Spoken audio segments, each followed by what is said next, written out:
Dead forever. Well, ladies and gentlemen, here we are again. Welcome back to another episode of the Deano Show.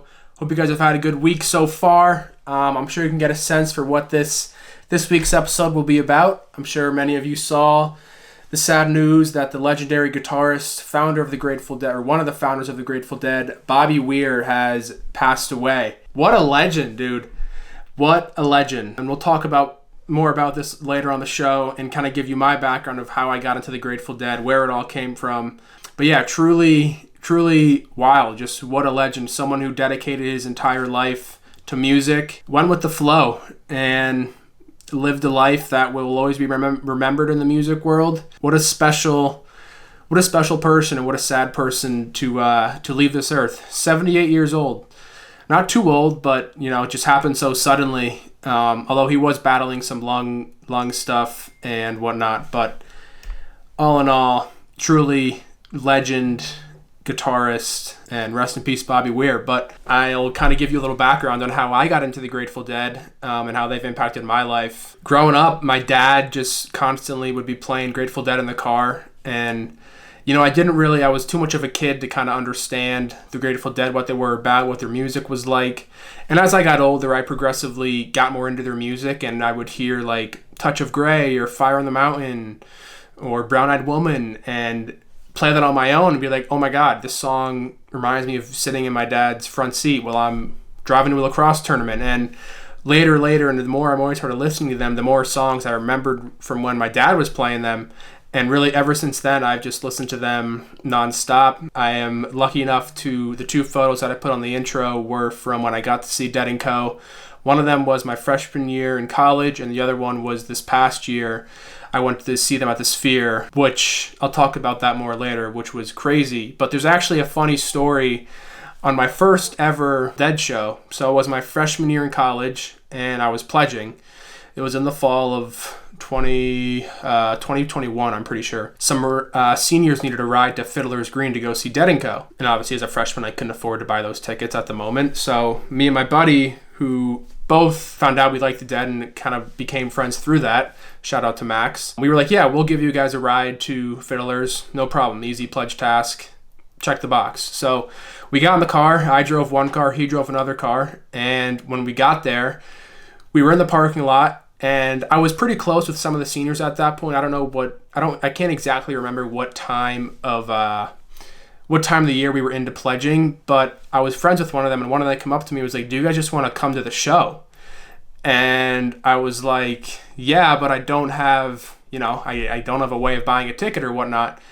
And he was like, well, my dad is right here and he's offering to buy both of you tickets. And we looked at each other and we were like, all right, like, wow, like this is okay. Like, yeah, then we are 100% going to go to this show. And so then we got back into the two cars we drove. We drove them back to our house, went back to our dorm rooms, changed, put on a different pair of clothes, and then got an Uber to Fiddler's Green. And that was my first ever Dead & Co. show. And shout out to Mr. Harwood for buying those tickets. And it was really cool. Obviously, at that point, I'd known a lot more of their music. I've been listening to them for a couple years. My dad has seen them so many times. My mom has seen them so many times. And that was really cool for me. I've heard all these things. I've listened to so many to actually see them in live, see them in person, and kind of get a sense for what Shakedown Street's all about, what the whole band and how different they are from other bands, and what makes the Grateful Dead the Grateful Dead. I was at Fiddler's Green too, which is another great outdoor amphitheater out in Denver. Just beautiful view with the mountains in the back. So that was really cool, and that's kind of the first story on how I got to see Dead & Co. And then more recently, this past year, I went to the Sphere with my brother, and we saw them, which was just a totally different world. Like, it was insane. If you've ever been to the Sphere, you'd understand this, but it was one of the craziest concerts, venues I'd ever seen. And obviously the Dead are so like visually appealing, and all the skeletons and the dancing bears and their psychedelic rock, like that's like what makes the Grateful Dead the Grateful Dead. And having that huge sphere and getting to see all these visuals on the screen and the skeletons and just everything was spectacular. I'd obviously never seen anything like that, like so many people in that Veer, especially at a concert. It looked like I was more at a movie, but it was so special. And they actually played some of my favorite songs. And one of my, wishes songs that they would play before I got to see them is, ironically enough, not a Grateful Dead song, but they covered a bunch, and it's Knocking on Heaven's Door, and that's just one of my favorite songs that they do cover. So they played that on the encore. That was really, really cool to see live. So I'm happy I got to see that. And then they just played a bunch of their staple songs, Fire on the Mountain, Help, Slip to Franklin's. They played just, legendary songs. And that for sure was one of the coolest concerts I've ever been to before. And now that, Bob has recently just passed away, I wonder what, the future of the Grateful Dead or future of Dead & Co. will look like. I'm sure as all them who have passed, Phil, Jerry, Bob, Brent, they all would want the music to live on, and that's where they get Dead Forever from, and that's kind of been their main goal since they started the band in 65, I think, and, just Dead Forever and let the music just live on and carry on. So hopefully we get more Dead & Co. shows in the near future, because like I said, I've only seen them a couple of times, but each time has just been such a different and amazing experience that, I just really wish, and how crazy it must have been to kind of grow up back then and be a kid my age back in the 80s or 70s or 90s, really, and just how influential, how different, and how the Deadheads all became a thing, how people lived out of their cars and traveled all around the country to see them, and what that scene, the hippie scene, it's just so cool. And a really crazy perspective for me, at least, is to think that Bob and all the Grateful Dead played at Woodstock in '69 up in New York. I, last year, just saw Bob Weir perform at the Sphere. So to think about, that was, 56 years ago. Which was, by the way, what an amazing concert. How cool. We'll get into that later, but it's crazy, like when I see him, I'm like, you performed in Woodstock 1969, and here I am seeing you at the Las Vegas Sphere, or in Fiddler's Green.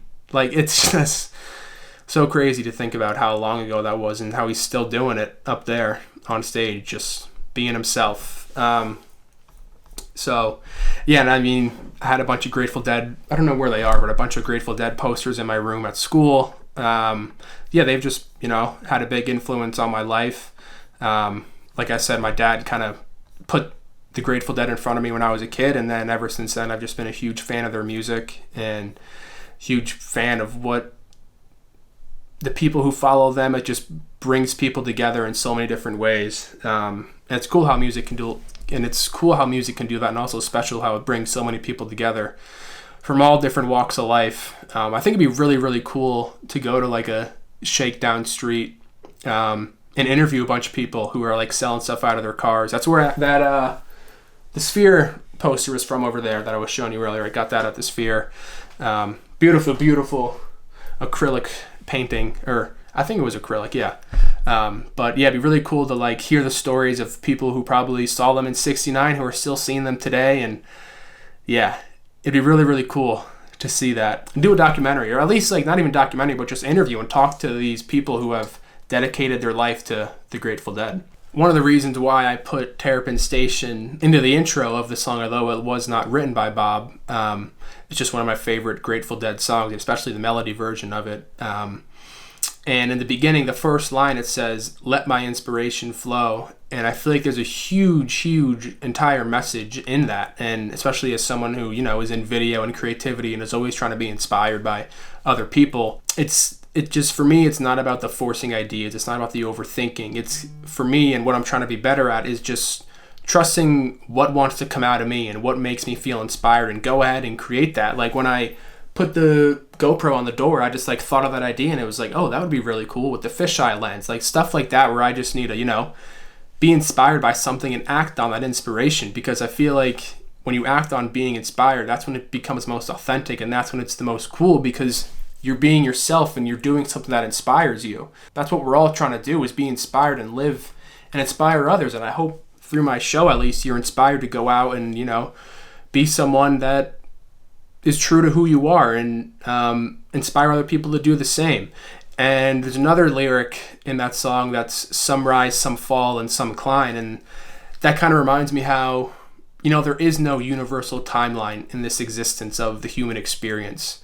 Everyone's path looks different, and that's okay. There's people from all different walks of life at these shows and Shakedown Street and all this stuff, which is what makes it so cool, and which I ultimately think brought people together because they were so different from one another, but they all came down to just music, and they just explored their emotions through music. And I think that's ultimately what brought the Grateful Dead so much success, was how it brought people together and how their music just, spoke to one another and spoke to, the entire world. And then one of my favorite other lyrics from this, and maybe the one that, hits home the hardest to Terrapin Station, isn't about understanding everything. It's just about trusting where you're going and creating along the way. And I think that's all we can really do in life is, trust where we're going and be creative and enjoy the ride while it's here.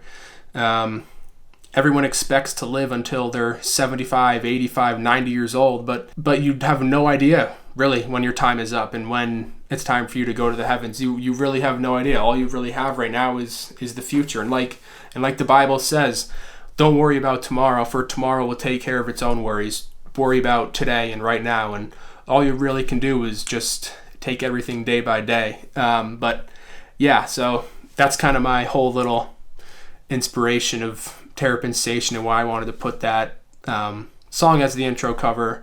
And that's kind of my little background of the Grateful Dead and how they kind of entered my life. But yeah, what a legend Bob Weir is. And shout out to all you Dead fans around the world. It's great. I love being a Dead & Co. I love being a Grateful Dead fan, and I'm happy that I enjoy their music because music definitely speaks to me.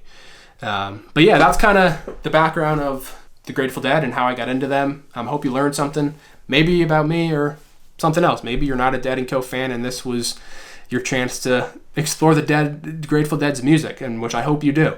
But it's going to be more of a shorter show this week. Hopefully I have a guest on the show next week. But shout out to all you fans who are here listening to my show. If you are new here, drop a like, subscribe. Feel free to support my content. It really does mean the world when I see someone has subscribed to my show. So if you are new here, take the time, log into your Gmail account, hit that subscribe button, drop a like, drop a comment. If you are a Dead & Co. fan, what's your favorite song? Where was your favorite place to see them? Let's engage with one another. Thank you guys for listening. Thank you guys for tuning in. I'll see you guys in another episode. Stay tuned for another vlog coming up. And Dead forever. Rest in peace to Bobby Weir.